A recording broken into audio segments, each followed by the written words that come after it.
குருர் பிரம்மா குருதேவோ மகேஸ்வரா குரு சாட்சாத் பரபிரம்மா தஸ்மை ஸ்ரீ குரவே நமஹ. பேசும் தெய்வம் அன்னையினுடைய திருவடியை வணங்கி என் தாய் மகாலட்சுமி அம்மாவின் திருவடியையும் வணங்குகின்றேன். ஒரு நாள் சப் கலெக்டர் அவர்கள் அன்னையை பார்ப்பதற்காக வந்தார்கள். அவர்களை வரவேற்று இந்த ஹாலிலே அமர வைத்தோம். அவர்களுக்கு அவரும் அவருடைய கணவரும் வந்திருந்தார்கள். அவருக்கு அம்மாவுடைய மனைவியும் அம்மாவுடைய அணுக தொண்டர்களும் சிறப்பு செய்தார்கள். சிறப்பு செய்த பிறகு அம்மாவுடைய பூஜை அறைக்கு அழைத்து சென்றோம். அங்கு அம்மா ஈர துணியோடு அமர்ந்திருந்தார்கள். இவர்கள் இருவரும் கணவனும் மனைவியுமாக அம்மாவுடைய திருவடியில் விழுந்து வணங்கி எழுந்தார்கள். அம்மா சிறிது நேரம் அவர்களை உற்று பார்த்தார்கள். பார்த்துவிட்டு, மகளே, நீ 5 கோரிக்கையோடு என்னோட கோரிக்கைக்கு பதில் கேட்டு வந்திருக்கின்றாய். உன்னுடைய கேள்விகளுக்கெல்லாம் நான் பதில் சொல்கின்றேன் மகளே அப்படின்னு சொல்லிட்டு, அம்மா அவங்க என்ன நினச்சாங்களோ அதை கேட்கல. ஆனால் அம்மாக்கிட்ட வந்து உக்காந்த உடனே அம்மா என்ன சொல்கிறாங்க, உனக்கு இடது கை நீட்டவும் முடியாது, மடக்கவும் முடியாது, அதில் ஒரு பெரிய கட்டி இருக்கிறது. அதை நான் படிப்படியாக சரி செய்கின்றேன், கவலைப்படாதே. அதைவிட நீ இப்பொழுது 7 மாத கர்ப்பிணியாக இருக்கின்றாய். எங்கோ நமக்குடைய குழந்தைக்கும் இது வந்து விடுமோ என்று பயப்படுகின்றாய். கவலைப்படாதே, உனக்கு ஒரு பெண் குழந்தை அழகாக பிறப்பாள். அவள் உன்னை விட அதிக படித்து பெரிய பதவியில் வதிப்பாள் அப்படின்னு சொல்லி அம்மா ஆசீர்வாதம் பண்ணாங்க. அடுத்தது அவர் காரில் வரும்போது அந்த அம்மாவும் அவருடைய மனைவியும் பேசிட்டு வந்திருக்காங்க. அப்போ நான் சித்தர்களையும் பார்த்துருக்குறேன், ஆனால் சித்தாடலில் நான் பார்த்ததில்லை அப்படின்னு அவருடைய கணவர் சொல்ல, அதை அம்மா அங்கே சொல்கிறாங்க, நீ சித்தரெல்லாம் பார்த்துருக்க, ஆனால் சித்தாடலை பார்க்கல, உனக்கு இன்றைக்கி அது கிட்டிருக்கு, நான் உனக்கு காட்டுறேன் அப்படின்னு சொல்லி அம்மா என்ன பண்ணுறாங்கன்னா, வேப்பிலையை கிள்ளி 2 பேரும் கையை காட்டுங்கன்னு சொல்கிறாங்க. 2 பேரும் கையை காட்டுறாங்க. அம்மா வேப்பிலையை கிள்ளி அம்மா அவங்க கையில் போடுறாங்க. வாசனை மிகுந்த குங்குமமாக அது கொட்டிக்கிட்டே இருக்குது. அம்மா வந்து அடுத்ததாக அவங்க என்ன சொல்கிறாங்க, ஒவ்வொரு நாளும் என்னுடைய அலுவலகத்தில் பணி சுமை ரொம்ப கஷ்டமாக இருக்குது, ரொம்ப கஷ்டப்படுறேன் நான், இதுக்கு ஏதாவது அம்மா தான் வழி சொல்லணும் அப்படின்னு அவங்க நினச்சிக்கிட்டு வந்திருக்காங்க. அம்மா சொல்கிறாங்க, நீ கவலைப்படாதே, உன்னுடைய கவலையெல்லாம் நான் தீர்த்து வைக்கிறேன், பணிச்சுமையும் நான் தீர்த்து வைக்கிறேன், 7 மாதம் முடிந்த பிறகு நீ வந்து விடுப்பில் சென்றுடு அப்படின்னு சொல்லி அம்மா சொல்கிறாங்க. அடுத்ததாக அம்மா சொல்கிறாங்க, 400 பசுமாட்டுக்கு தீவனம் இல்லாமல் தவிச்சிக்கிட்டு இருக்கே, அதுக்கு நான் எப்படி உணவு கொடுக்கறதுன்னு தெரியாமல் நான் தவிச்சிட்டு இருக்கேம்மா, நீ எனக்கு வழி சொல்லுமா அப்படின்னு சொல்லி அம்மா சொல்கிறாங்க. நீ நினைக்கிற, நான் கவலைப்படாத, அந்த 400 பசுமாட்டுக்கு நம்ம உணவுக்கு ஏற்பாடு பண்ணிவிடுவோம் அப்படின்னு அம்மா சொல்கிறாங்க. அடுத்ததாக அவங்க குடும்ப பிரச்சனை ரொம்ப கஷ்டமாக இருக்குது, நம்ம குடும்ப பிரச்சனையெல்லாம் அம்மா தீர்த்து வைக்கணும். நான் வந்து ஒரு வறுமையில் வாழ்ந்து நான் IAS படித்து இந்த நிலைக்கு வந்திருக்கிறேன், ஆனால் என்னுடைய குடும்பம் மிக வறுமையில் இருக்குது அப்படின்னு சொல்லி அம்மாட்ட நீ கேட்கணுன்னு வந்திருக்கிற, நீ கவலைப்படாத, உன்னுடைய வாழ்க்கையை நான் சிறப்பாக அமைச்சு தரேன்னு அப்படின்னு சொல்கிறாங்க. அந்த அம்மா அசந்து போயிடுறாங்க. நம்ம கேட்க வேண்டிய கேள்வி இதெல்லாம் கேட்கணுன்னு 5 கேள்வி நம்ம மனதில் நினச்சிட்டு வந்தோம். ஆனால் ஒவ்வொரு கேள்வியும் சொல்லுது அம்மா, கேள்விக்கு பதில் சொல்லுது. இது வந்து சாதாரண அம்மா இல்லை, பராசக்தி அம்சத்தை பொருந்திய இந்த தாய் அப்படின்னு சொல்லிட்டு அடுத்த நிமிடம் என்ன பண்ணுறாங்க, அந்த அம்மா அவங்களால அதை தாங்க முடியாமல் மயங்கி தன்னுடைய கணவன் மேலே சாஞ்சிடுறாங்க. கணவன் மேலே அப்படியே சாஞ்சிடுறாங்க. சாஞ்சிட்டு மறுபடியும் அம்மாவுடைய திருவடியில் விழுந்து, அம்மா நீ பெரும் பரம்பொருள்மா, உங்களை நான் தரிசிக்கிறதுக்கு எனக்கு கொடுத்து வச்சிருக்கணும், இன்னைக்கு அந்த பாக்கியம் கிடச்சிருக்கு. அடுத்தது நம்ம கும்பகோணத்துக்கு நான் வந்தேன், இந்த கும்பகோணத்தில் நமக்கு உறவு இல்லையே அப்படின்னு நான் ஒரு ஏக்கம் இருந்தது. ஆனால் இப்போ அம்மா என்ன சொன்னிச்சின்னா, நீ என்னுடைய மகள், நான் உனக்கு தாய், நான் கவலைப்படாத, நீ இது உன்னுடைய குடும்பம், நீ வந்து இது என்னுடைய குடும்பம்னு நீ நினச்சிக்க, உனக்கு நான் குருவாக இருக்கிற, நீ கவலைப்படாத, மகளே உனக்கு ஒரு உறவு இங்கே இருக்குது அப்படின்னு சொல்லி அந்த உறவையும் அம்மா சொன்ன உடனே அவங்களால தாங்க முடியல. அம்மா வந்து இது வந்து சாதாரண இடம் இல்லை, இந்த இடத்துக்கு நான் இந்த கோயில் மாதிரி உள்ள இடத்துக்கு நான் வந்து இந்த குருவை நான் இன்னைக்கு தரிசனம் பண்ணியிருக்கிறது என் வாழ்க்கையில் என்னுடைய தாய் தந்தை செய்த புண்ணியம்தான் அப்படின்னு சொல்லிட்டு அவங்க இங்கேருந்து விடைபெற்று கண்ணீரோடு விடைபெற்று சென்றார்கள். என்னுடைய மனைவி சாந்தியும் நானும் எங்களுடைய திருமண நாளுக்கு அம்மா இல்லத்துக்கு வந்தோம். அம்மாவுக்கு வந்து பூஜை அறையில் அம்மா இருந்தாங்க. அம்மாவுடைய திருவடியை வணங்கி நானும் என் மனைவியும், அம்மா எங்களுடைய திருமண நாள், நீ ஆசீர்வாதம் பண்ணணும் அப்படின்னு சொல்லிட்டு அம்மாட்ட வேண்டி நின்னோம். அம்மா மகளே வா அப்படின்னு சொல்லிட்டு, உனக்கு ஒரு பெரிய சொத்து வர இருக்குது, பல கோடி அந்த சொத்து, அந்த சொத்தை நீனு பெற போகிறாய் அப்படின்னு அம்மா சொல்லி, நீ வயதான காலத்தில் அந்த பணத்தை வச்சுக்கிட்டு சிறப்பாக வாழு அப்படின்னு சொல்லி அம்மா ஆசீர்வாதம் பண்ணாங்க. அடுத்தது, நீ அன்னதானம் பண்ணுற அன்னைக்கு நீ 11 மணிக்கு அங்கே போ, என்எஸ் அங்கே இருப்பார், அங்கே ராஜேந்திரன் இருப்பாங்க, கோவிந்தராஜன்னு ஒருத்தர் பூ வியாபாரி வருவார், கோவிந்தராஜன்னு பூ வியாபாரி வருவார், அவருக்கு நீனும் உன்னுடைய மனைவியும் உன் கையால் அவருக்கு அன்னதானம் பண்ணுங்க அப்படின்னு சொல்லி சொன்னாங்க. அம்மாட்ட நாங்கள் ஆசீர்வாதம் பண்ணிவிட்டு, அம்மா இங்கேருந்து நாங்கள் கிளம்புறோம், 11 மணிக்கு போய் உன் கையால் அங்கே வர்றவங்களுக்கெல்லாம் அன்னதானம் பண்ணு, இன்றைக்கி உன்னுடைய அன்னதானம், நீ போய் எல்லாருக்கும் அன்னதானம் பண்ணுன்னு சொல்லி சொன்னாங்க. நானும் மனைவி அங்கே போனபோது அங்கே என்னன்னா என்எஸ் இருந்தாங்க. அம்மா இதேமாரி சொன்னாங்கண்ணே, கோவிந்தராஜ் வருவாராம்ல பூக்காரர் அப்படின்னு. நீ வேற, அவர் 10 நாளாவது இந்த பக்கம் வரவே இல்லை, அவர் இன்னைக்கு வர்றாரா என்னன்னு தெரியல அப்படின்னு சொல்லி ஒரு சந்தேகத்தை அவர் கிளப்பினார். ஒரு 1/4 மணி நேரம் நாங்கள் அன்னதானம் கொடுத்துட்டு இருந்தோன்னா என்ன ஆயிட்டுன்னா, அவர் அண்ணன் கத்துறாரு, இந்த வந்துட்டாரியா பூ வியாபாரி கோவிந்தராஜ் அப்படின்னு சொல்லி. அப்போ உடனே நானும் என்னுடைய மனைவியும் நாங்கள் அவருக்கு, அம்மா சொன்னது என்னன்னா, உங்கள் 2 பேர் கையாலேயும் அவருக்கு அன்னதானம் கொடுக்கணும் அப்படின்னு அம்மா சொன்னாங்க. அன்னைக்கு அந்த ஒரு பெரிய சித்தாடல் ஒன்று நடந்தது. அப்புறம் அன்னதானத்தை பற்றி அம்மா சொல்லும்போது, ஒரு முறை அம்மா அன்னதானம் சித்தர்களுக்கு ஓப்பு, அம்மாவுக்கு பிடிச்சது அன்னதானம் தான். அம்மா வறுமையில் வர்றவங்களை கூட நீ ஒரு 2 பொட்டலம் வாங்கி கொடு அப்படின்னு சொல்லுவாங்க. அப்போ நாங்கள் எங்கள் அப்பா 88 வயசு வரையும் சாய்மலையில் பங்குனி உத்தரத்திற்கு அன்னதானம் பண்ணுவாங்க. அம்மா என்னுடைய இல்லத்துக்கு வந்தாங்க ஒரு முறை. வரும்போது வீட்டுக்கு வந்து, அம்மா பூஜை அறையில் தீபார்த்தனையெல்லாம் பண்ணிவிட்டு எங்களுக்கு செஞ்சுட்டு அம்மா ஒரு கேள்வி கேட்குறாங்க, நீ ஏன் பங்குனி உத்தரத்துக்கு அன்னதானத்தை நிறுத்திட்ட? இல்லைம்மா, நான் 2 ஆண்டாக ஒருத்தவங்களுக்கு 10,000 பணம் கொடுக்குறேம்மா அப்படின்னு. அது இல்லை, உங்கள் அப்பா எப்படி பண்ணாங்களோ அதேமாரி நீனும் தொடர்ந்து அன்னதானம் பண்ணணும் அப்படின்னு சொன்னாங்க. அப்புறம் அம்மா வந்து, நீ இன்னும் 2 நாள் தான் இருக்குது, நீ சமையக்காரெல்லாம் பார்க்க முடியாது, அதனால் ஹோட்டலில் ஒரு 100 பொட்டணமோ 200 பொட்டணமோ வாங்கி கொடுன்னாங்க. நானும் என்னுடைய அண்ணன் பையனும் ஒரு 200 பொட்டணத்தை வாங்கிட்டு என்னுடைய மனைவி எல்லாம் காரில் போயிட்டுருக்கோம். அம்மா கும்பேஸ்வரம் கோயில்கிட்ட எய்த்தாப்பில் ஆட்டோவில் வர்றாங்க. அம்மான்னு நான் கத்துறேன், எய்த்தாப்பில் அம்மா வர்றாங்க. அப்போ அந்த அம்மாவை பார்த்தோன்னே எனக்கு ஆனந்த கண்ணீர். பாரு, நம்ம சாய்மலைக்கு சாப்பாடு எடுத்துகிட்டு போகிறோம், எய்த்தாவில் அம்மா வருது, நான் இங்கே ஒரு விசேஷத்துக்கு வந்துட்டு வர்றேன் அப்படின்னு சொல்லிட்டு, எங்கே அன்னதானம், போய் 4 பொட்டணம் எடுத்துருவா அப்படின்னாங்க. ஓடி போய் நான் பொட்டணத்தை எடுத்துகிட்டு வந்து அம்மாட்ட கொடுத்தேன். இதை விட பெரிய ஆச்சரியம் என்னென்னா, அம்மா அதை எடுத்துகிட்டு கதிராமங்கலம் போயிட்டுருக்காங்க.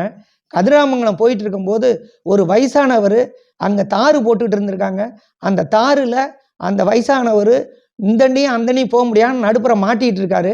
ஆட்டோவை உடனே அம்மா நிறுத்த சொல்கிறாங்க. நிறுத்தி ஆட்டோ டிரைவரை போய் அவரை தூக்கிட்டு இந்தண்ட வா அப்படிங்கிறாங்க. அவர் ஓடி அவரை தூக்கிட்டு இந்தண்ட வந்து அவருக்கு இந்த அன்னதானத்தை கொடுத்து அவர்கிட்ட கொடுக்குறாங்க.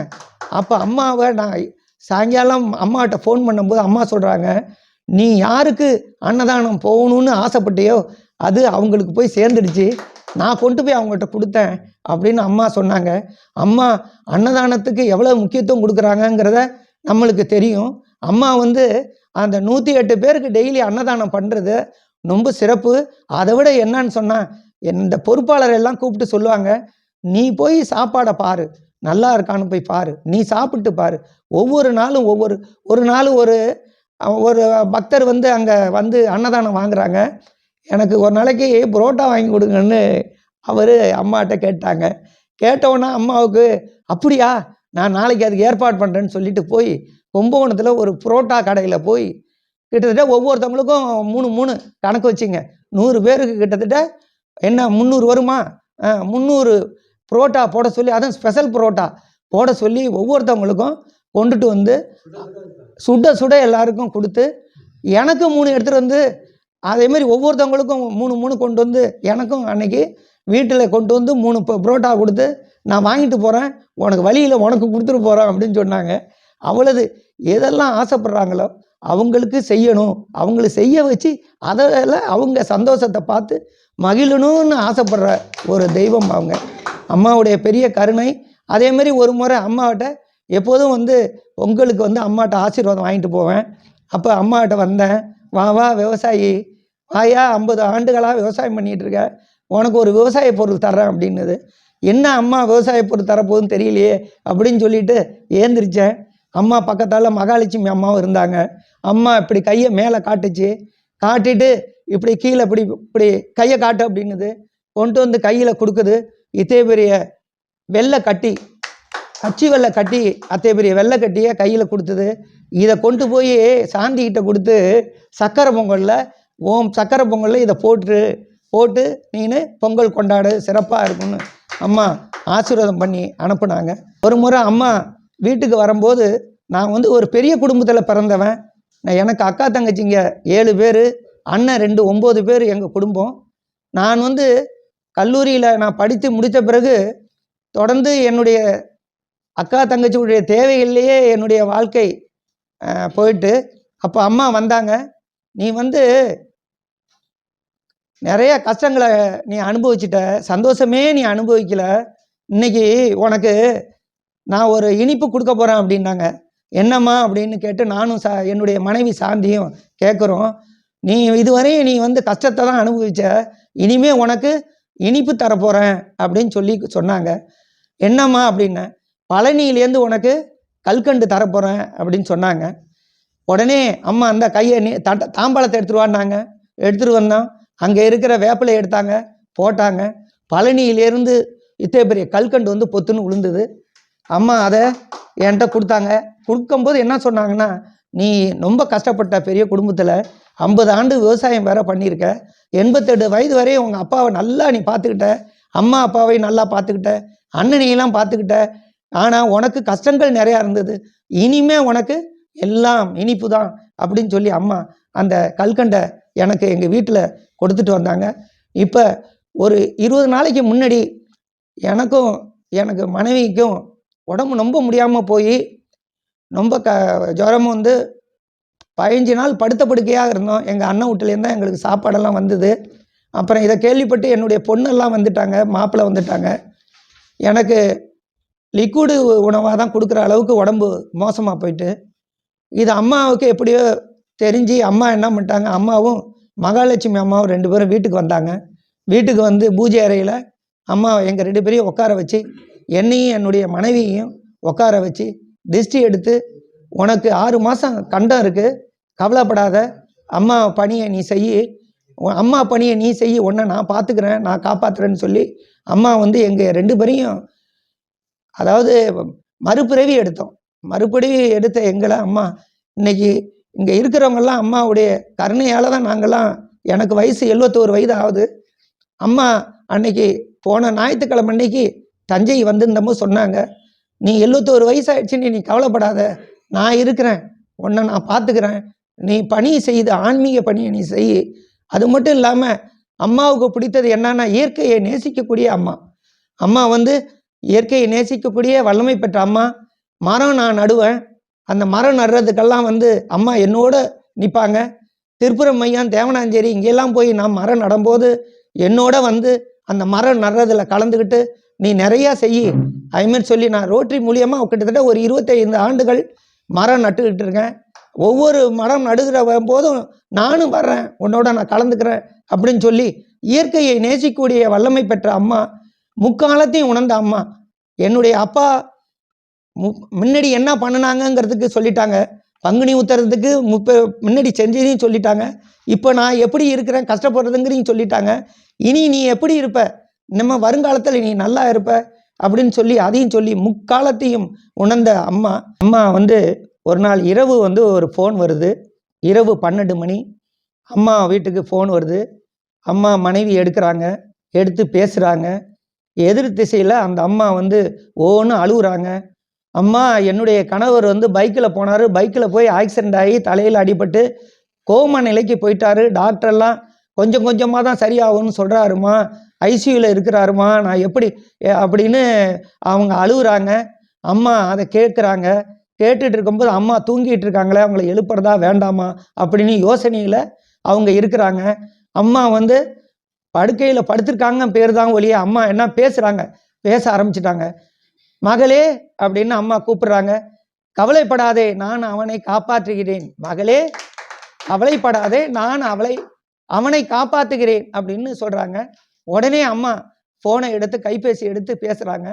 அம்மா வந்து காப்பாற்றிறேன்னு சொல்லிட்டாங்க, நீ ஒன்றும் கவலைப்படாத அப்படின்னு அவங்ககிட்ட அம்மா சொல்லிடுறாங்க. சொன்ன உடனே அவங்க அம்மா நம்மளுக்கு சொல்லிட்டாங்க, நம்ம கணவர் தேறிடுவாங்க, நம்ம கணவர் நம்ம காப்பாற்றிடுவாங்க அம்மா அப்படின்னு சொல்லிட்டு அவங்க பிரியாங்கன்னு பொள்ளாச்சியிலேருந்து பேசுகிறாங்க. அப்புறம் ஒரு மாதம் சென்று ஒரு ஃபோன் வருது. ஃபோன் வந்தவுடனே, அம்மா அவர் நல்லா போயிட்டாருமா, என்னை வந்து டிஸ்சார்ஜ் பண்ணி வீட்டுக்கு அனுப்பிட்டாங்கம்மா, நான் வீட்டுக்கு வந்துட்டேம்மா, அந்த கண்ணன் சாமி தாம்மா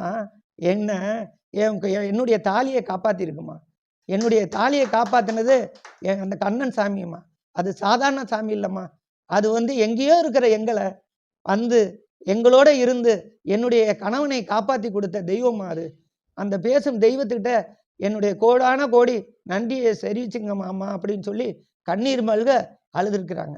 அம்மாவுடைய அற்புதங்களெல்லாம் நம்ம நிறையா கேட்டு தெரிஞ்சு அம்மா யாருங்கிறத நம்மளை உணர வைக்குது அம்மா.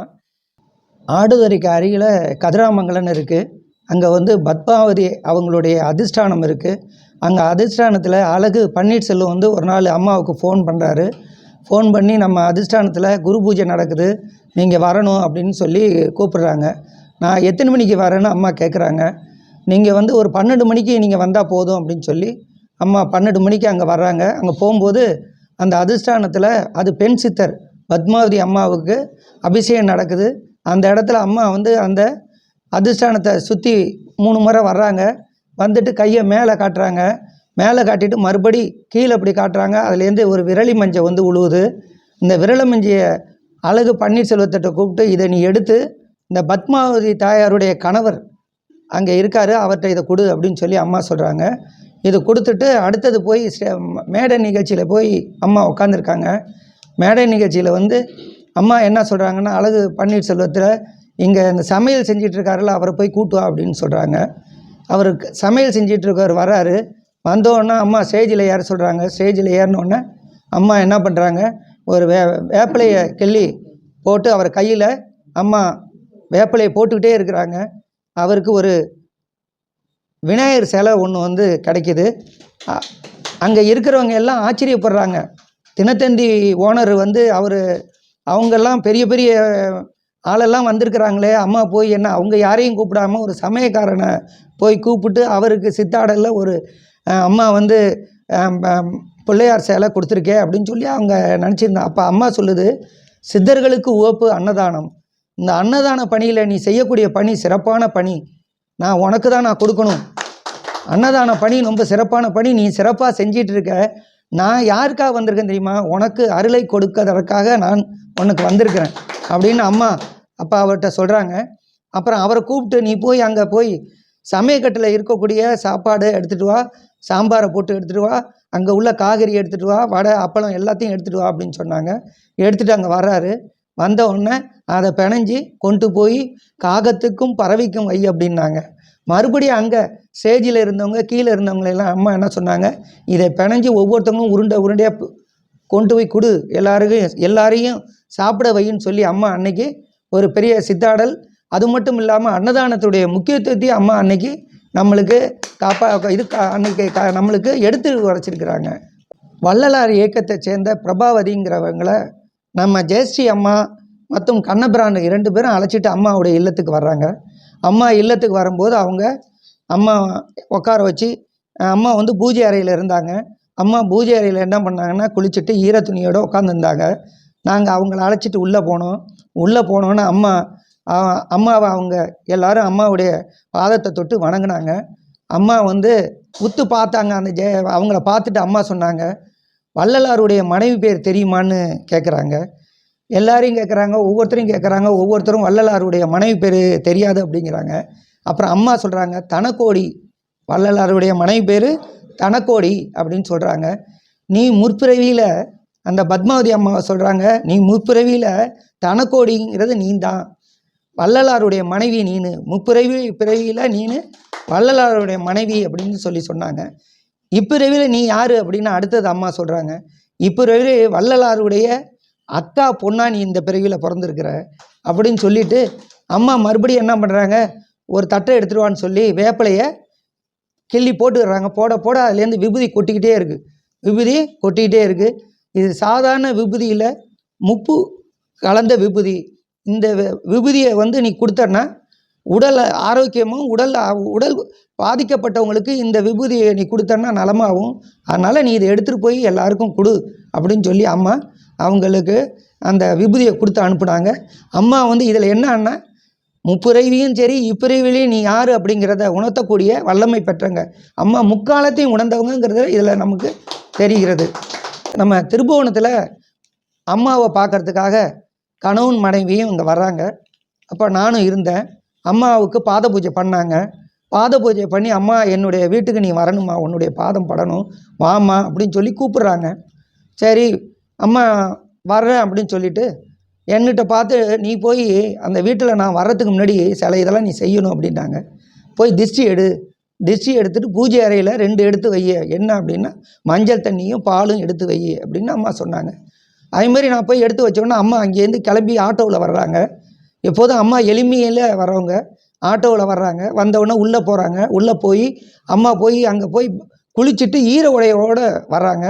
வந்து மௌனத்திலேயே அவங்க கணவன் மனைவியை கூப்பிட்டு அந்த பாலுக்கும் அந்த மஞ்சள் தண்ணிக்கும் தீபார்த்தனை பண்ணுங்கங்கிறாங்க. தீபார்த்தனை பண்ணுறாங்க. அடுத்தது அந்த பாலை எடுங்கிறாங்க. அம்மாவை கொடுக்குறாங்க. அம்மா தொட்டுறாங்க. தொட்டுட்டு இப்போ உள்ள கையை விட்டு, அம்மா மௌனத்திலே சொல்கிறாங்க, உள்ள கையை விடு அப்படிங்கிறாங்க. உள்ள கையை விட்டால் ஒரு வெண் சங்கு, வலம்புரி சங்கு ஒன்று இருக்குது. அவங்க எடுத்து அதுக்கு கொடுத்து 2 பேரையும் அதுக்கு சந்தனமும் குங்குமமும் வை அப்படின்னு சொல்லி சொல்கிறாங்க. அடுத்தது என்னன்னா, மறுபடியும் வந்து அம்மா என்ன பண்ணுறாங்கன்னா, ஒரு வெள்ளி டாலரில் கஜலட்சுமி டாலரை வரவழைச்சி கொடுக்குறாங்க. ஒரே நாளில் 5 அவங்க குடும்பத்தில் சித்தாடல் அம்மா பண்ணி கொடுத்தாங்க. அடுத்தது வந்து ஒரு மறுபடி அங்கே விட்டு போய் மறுபடியும் இங்கே வீட்டுக்கு வர்றாங்க. ஒரு மருமக வர்றாங்க. அந்த மருமகளை அம்மா கூப்பிட்டு, அப்போ வந்து சுமங்கலி ஒரு 5 பேருக்கு பாத பூஜை பண்ணு, அம்மாவை வணங்கிட்டு அடுத்தது அங்கேருந்து சுமங்கலி எல்லாம் பாத பூஜை பண்ணு அப்படின்னு சொல்லி அந்த சுமங்கலி அவங்கள பாத பூஜை பண்ண வச்சு, அவங்கெல்லாம் என்ன பண்ணாங்க, குங்குமம் மஞ்சக்கிழங்கெல்லாம் கொடுத்தாங்க. கொடுத்த பிறகு அவங்கள அம்மா கூப்பிட்டு ஒரு பவுன் டாலர் ஒன்று வரவழைச்சி கொடுத்தாங்க. அவங்க அதிகமாக அந்த குடும்பத்தில் தான் அம்மா வந்து 5 சித்தாடலில் 5 பொருளை அம்மா வரவழைச்சி கொடுத்தாங்க. நிறைய சித்தாடல்கள் பண்ணக்கூடிய அம்மா, நமக்கு ஒரு சிலது தான் தெரிஞ்சிருக்குது. அம்மா வந்து இந்த அவதாரம் எடுத்து இந்த காலத்தில் நம்ம அவங்கள நல்லா நம்ம பயன்படுத்திக்கணும். அம்மாவுடைய அருள் நம்மளுக்கு கிடைக்கணும்னு அம்மாட்ட வேண்டிக்குவோம். வணக்கம்.